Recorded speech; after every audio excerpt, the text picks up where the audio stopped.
Hey everybody, Tony D and Little Joan here with a Piney podcast. It's been a while, and there's a couple reasons for that, and I'm going to get into it in a minute. First up, no live stream tonight. Uh, I had a plan. I was going to live stream both both town halls simultaneously on my phone to see if I could process them both, Trump and Biden at the same time, see if they'd say anything cool together. But, I decided no. I decided it was too much. It'd be too crazy.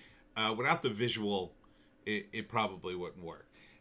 So I'm going to try to watch some of each or both. I don't know. We'll see how much I can tolerate. I'm getting a little full up on politics, even though it's all I seem to talk about now. What happened to movies?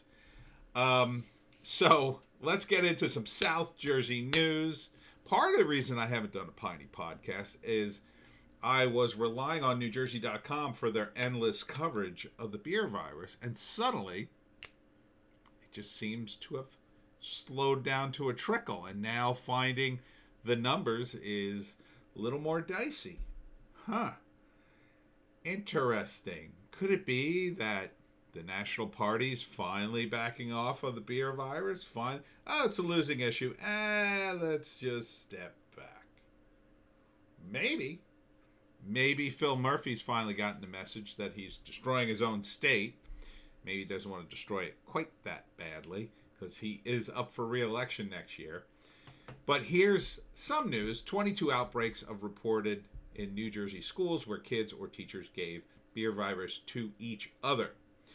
So, okay. But again, most people, there's no elderly people, there are very few, I should say, elderly people working in the school system. You'd have to really be above 70 to be in a significant danger now. I heard a new report. Basically, you're 99.95% likely to survive if you're under 70. And really, if you're over 70, you shouldn't be working in the school system. It's a little too dicey. People get sick.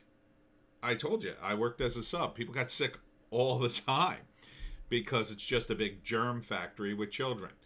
Yeah, you can tell the kids to wash your hands, do this. You tell them all kinds of stuff. Do they listen to you? Sometimes they do, but a lot of times they don't.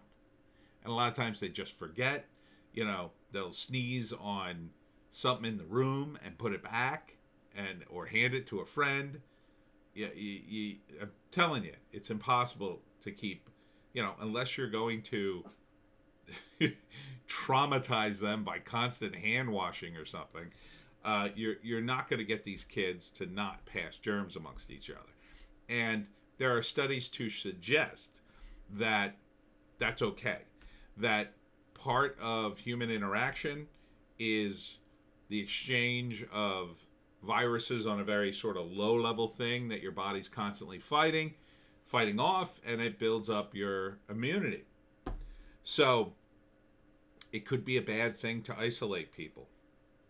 Historical example, for instance. When the Europeans came to the New World, they had many diseases because that the Native Americans didn't have, the Plains people, if you will. They didn't have these diseases. They didn't live in cities. Joan, stop. So they had no immunity to them. Joan, stop. Hey, just come over here. Just come over here. Got to be the center of attention to everything. No, I'm not going to pet you. Just sit there. So they, the herd immunity wasn't transferred to them for many years, and a lot of them died. Just simply, they got a cold, and influenza could wipe out a whole village. Yeah, see, you're messing around. You're messing around. You got to be calm, little doggy. We're doing a show. We're doing a show. The show. Here. What if I give you a treat? Nice treat? Oh, yeah. See how she licks her lips? Here you go. This is bacon strips. You like these. I'll break it up for you. because you're a little diva dog. If I don't break them up, she'll put it in her mouth and look at me like, what am I supposed to do? I put 2 bones in your bag, and you don't want to eat them. Anyhow, I think it's good the kids are getting back to school. And, some of the teachers are going to get sick. They will likely survive as well.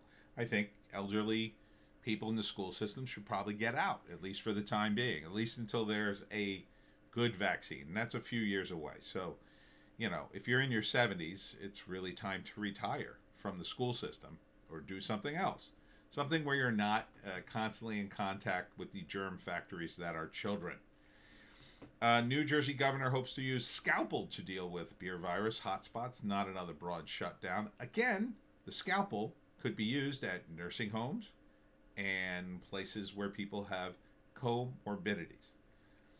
Go after people in hospitals, people who have serious conditions. You get them literature. You urge doctors to, tell them to take more precautions. That's what you do. Jumping from county to county. Oh, there's an outbreak here. There's an outbreak there. By the time you've noticed the outbreak, it's 2 weeks later, dummy. 2-week incubation period, up to 2 weeks. Now they got a little more, but only a 70%, screening process. The test is only 70% effective, so you can't run around like a maniac and fire all the contact tracers. They don't work. They're stupid. They're a waste of money. So finally, I found the numbers.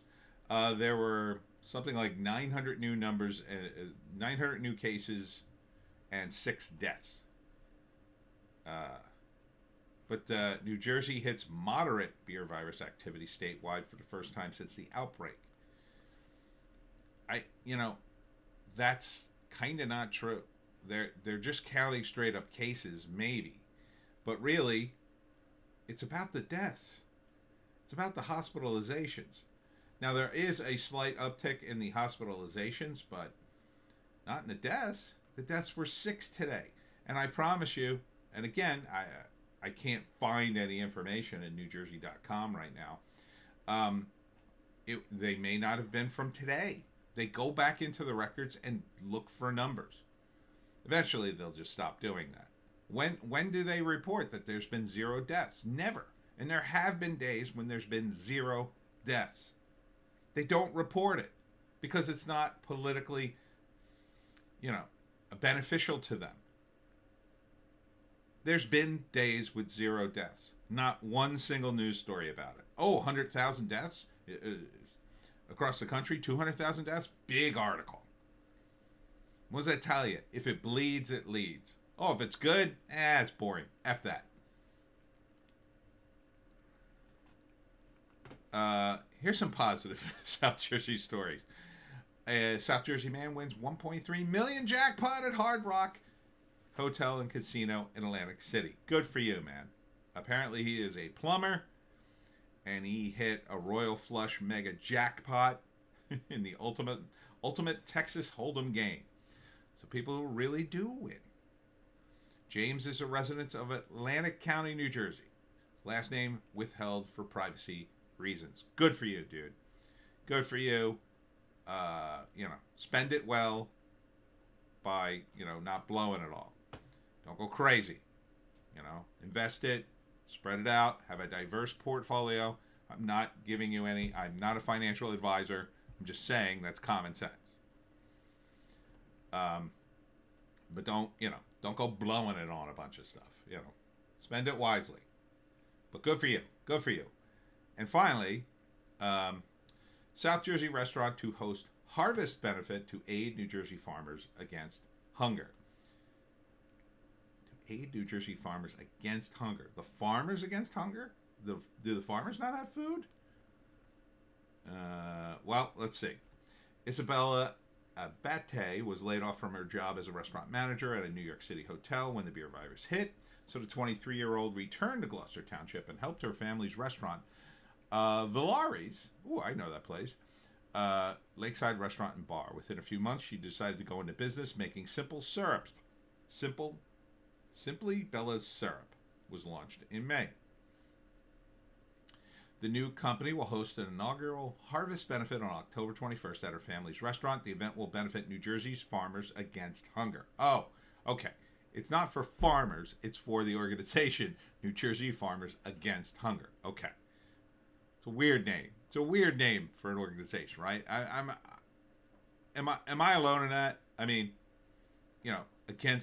everybody's against hunger. I don't think anybody's pro hunger. Anyhow, it's sponsored by Tito's Handmade Vodka, and First Colonial Community Bank. Well, that sounds like a fun time. When is this? When is this benefit? Tickets are $35, limited due to beer virus regulations. Includes signature cocktails and food created with Simply Bella's simple syrup. Tickets include self-serve cocktails and mocktails, soft drinks, appetizers, and using Simply Bella's and a buffet including chicken, fish, and pasta. To go, Simply Bella's inaugural harvest benefit will be October 21st from 6 to 9 p.m. at Valari's Lakeside Restaurant and Bar. Nice place. It's a nice place. 2375 Sicklerville Road in Sicklerville. Tickets can be obtained at simplybellas.com. So go there. Pineys, if you're looking for something to do on October 21st. And what day is that? Is that a Saturday? It's a Wednesday? Wait, did I get the right day? Is it Wednesday? Yeah, it's a Wednesday. Oh, middle of the week party. Okay. 6 to 9, that's not too late. You can get up for work, Still, you think it'd be on a Friday, but okay. Sounds cool. So good luck. Hope you raise lots of money. Good luck on the Simply syrup. I guess it's syrup for like drinks, not like syrups for your pancakes. And that's it from South Jersey. Joan and I will see you in the next video.